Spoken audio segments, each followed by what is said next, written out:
What's going on, guys? Welcome to another one of BlackIron's battles.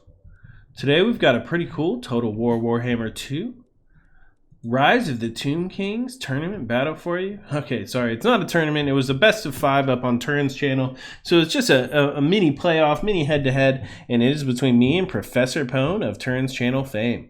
So you see here that we have got the Tomb Kings, and we're facing off against ProfPwn this round has brought the Dark Elves. And he is up on top of that hill, so he is holding a good position up there with those Dark Elves.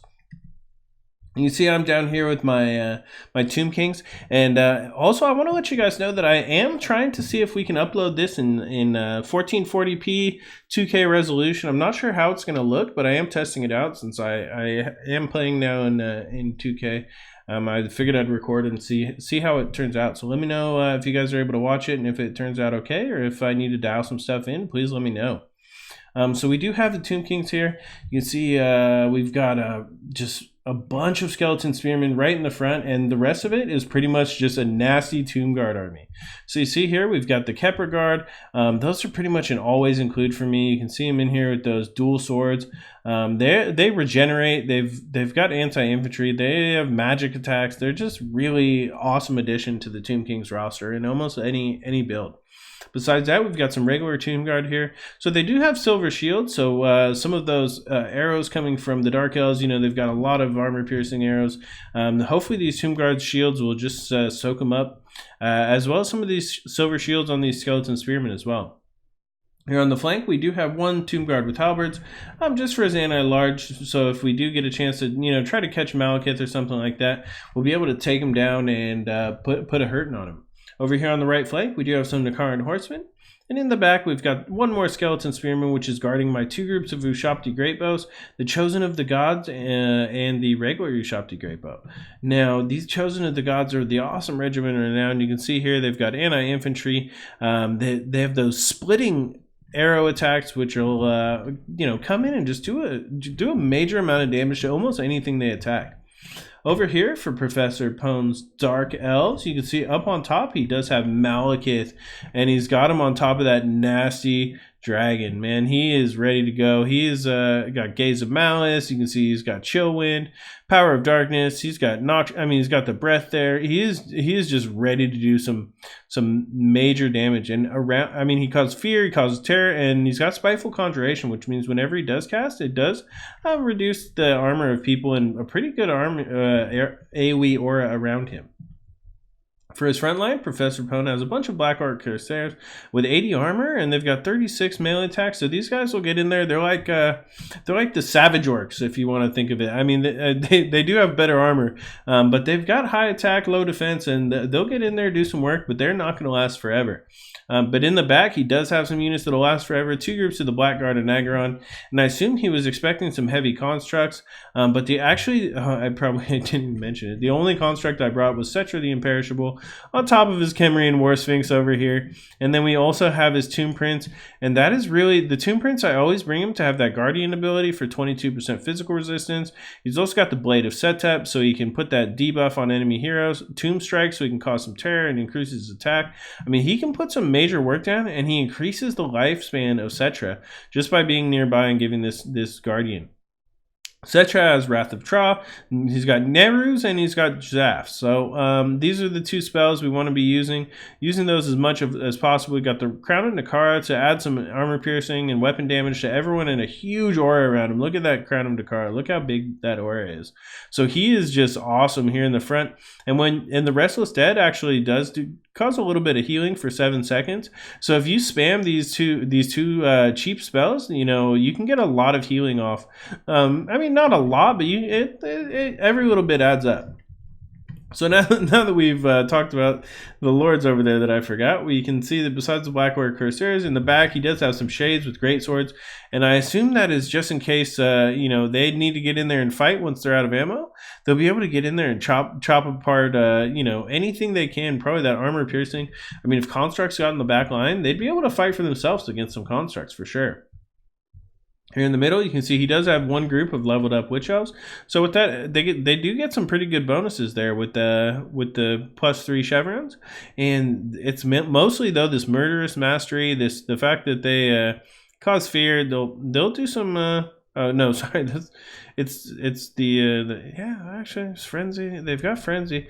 Oh, that's what it is. It's madness of Cain. That's what it's called. Sorry. That makes the units rampage and does some it messes with your setups pretty bad. So if you have a unit go rampaging, a lot of the time they'll just die, and there's nothing you can do about it.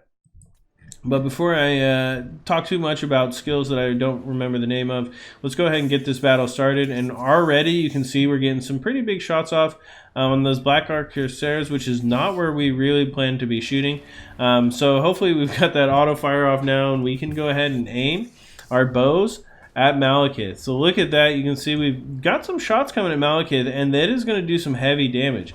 At the same time, we're moving up here, and you can see we're going to get our front lines in. They're going to go ahead and stop the charge, and we're going to get in here. We're going to use the Wrath of Tra, and that, look at just a huge amount of damage. Look at that. Settra takes that group of Witch Elves pretty much to half health, and he is just going to do massive amounts of damage. At the same time, we've got Malekith almost down to half health with those Ushapti Great Bows, and this unit of Dark Riders with shields that was in the back line here has not yet had a chance to get in there and do anything. You can see Malekith is dropping fast. Settra is all the way back out of the front lines there. He's continued to move, and those, I mean, look at those. Everything is just hurting. Here in the front, you can see the Black Guard and Corsairs are hit pretty hard. They're engaged with these Tomb Guard with halberds, which are also taking some pretty big hits. But everything's pretty much... Let's go ahead and slow this down for a second because there's so much going on. All right, so we've got Black Guard and Corsairs here who are just getting murdered by these Kepler Guard. The Tomb Guard are outclassing them in every way. I don't think the Professor Pone expected me to have so much elite infantry. You see here, though, that his elite infantry, the Black Guard of Nagaron, they're holding their own. Skeleton Spearmen are almost dead, and luckily they're being followed up here with that Tomb Guard, who will keep the fight going for them. Here in the middle, we've got the Tomb Prince. He's close enough, I believe, to Settra, so that Guardian effect is still in effect. You can see it there on Settra. And Settra's in the back there. He's pretty much just destroying everything in the back line, while at the same time, we're using the all of these Chosen of the Gods here. You see them just firing in on Malekith whenever they can get a shot. At the same time, I think we're going to go ahead and move them out here so that hopefully they'll be able to get some shots in to help defend this Dark Riders, as well as bringing some of these Skeleton Spearmen back. And these cheap Skeleton Spearmen do have anti-large, so they'll be able to take those Dark Riders out no problem. Here on the left flank, you can see these Black Guard Corsairs are pretty much tied even with the halberds, and these halberds don't have great melee attack, so that is probably a bad trade for me. At the same time, we're doing okay with the rest of our stuff in the back here. You can see the Nakaran Horsemen are already gotten into this one group of Shades with Greatswords, and they're going to get another charge, even though these aren't the strongest, the strongest units here. They'll get in here and they'll do a little bit of damage against these Shades, and the main thing they're doing is tying them up and keeping them from shooting at Settra, who's here in the middle taking massive amounts of fire. And you can see here that the balance of power is pretty much already in my favor. Here in the back, we're starting to get these Chosen of the Gods back online. We're having them shoot at Malekith, and you can see that every single hit does a good amount of damage to Malekith. I mean, he's down to 2,000 health, but there goes there goes the big murderous prowess.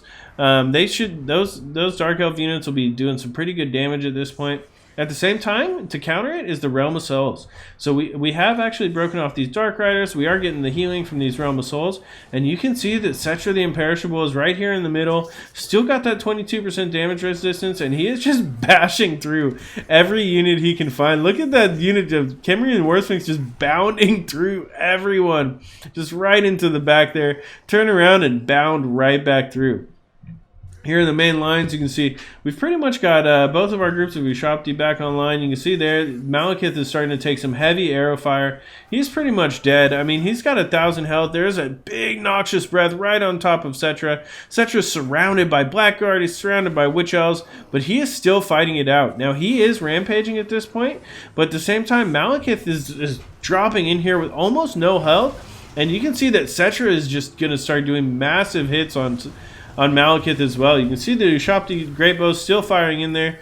Malekith is down to 700 health, and we've got another Realm of Souls on top of Settra. He's going to start taking a little bit of healing from that Realm of Souls. Actually, no, he's not. It really only goes on these Tomb Guard, but all of my Tomb Guard and all of my Skeleton Spearmen get heals. We've also got a group of Ushapti, which are here in the back lines. They've been summoned. They're on top of these Shades with great swords, and they're going to cut them to bits. Even though the Shades might be able to do a little bit of damage, They're actually shattered. You can see there that Malekith is dead on the ground. Settra was... I missed the glorious ending where Settra... He showed Malekith that he does not serve. He took Malekith down. We were able to, get in the back with these Ushopti summon, kind of finish off, seal the deal. And those BO5 were just, they were able to do what they needed to do. Even though he did get some of these, he did get those Dark Riders in there. Look, they didn't get a single kill. Because they were killing those Ushopti Great Bows, we were able to save them with a group of Skeleton Spearmen. It was just not enough. So those Ushopti Great Bows probably either need to get raised in price or lowered in lowered in defensive stats, because they can just battle it out. It is crazy how strong they are. Those Dark Riders should have been able to take them out. They were even level. They even had a couple of chevrons in them. So either way, it was a great game. So Malekith, you saw, was kind of just, those Ushopti were just taking shots at him. They were able to take him down to like half health, same as these Witch Elves. We got the Settra, the Imperishable, right in the middle there and blew up those Witch Elves with the first hit. So, once they got taken down to half health, for the rest of the match, they were just below strength. Here in the front, those Black Guard and Corsairs did get a good number of kills on top of the Skeleton Spearmen, but these units, they're like, glass cannons. They're not going to be able to stand up to the might of all of this Tomb Guard, and that is exactly what happened. The Skeleton Spearmen died in the front, gave the healing, gave me the Ushopti summon, and allowed my Tomb Guard to kind of cut through these Black Guard Corsairs and also these Black Guard of Nagaron. Because I didn't really bring the only construct I had here, big construct I should say, was Settra the Imperishable. These Black Guard and Nagaron were not being used to the best of their ability, just because they were able to be cut down by a lot of these regular swordsman units. Even though they have high defense, they don't have great attack, and while they did last a long time, if they weren't killing Settra, then they were not doing the best ability they could. Here in the back, those Shades with great swords, they were able to do pretty well for themselves. But at the same time, with everything else kind of crumbling in the front, with Malekith going down pretty easily, those Shades with great swords, while they did do well, they weren't enough to turn the tides. On my side, 73 with Settra. It was just so nasty on that Warsphinx. So I'm just bounding through units. He's causing fear and terror. He's just popping off that Wrath of Tra and making everything explode. He's giving huge buffs with his crown all around him in the front lines there. And just overall, it worked out really, really well. So I want to say great game to ProfPwn. At this point, I'm up 2-1 in the series, and this was on Turin's channel. It was a best of 5 that we played. It was a great game. I want to thank you guys all so much for watching. This is BlackIron, and this has been another one of BlackIron's Battles.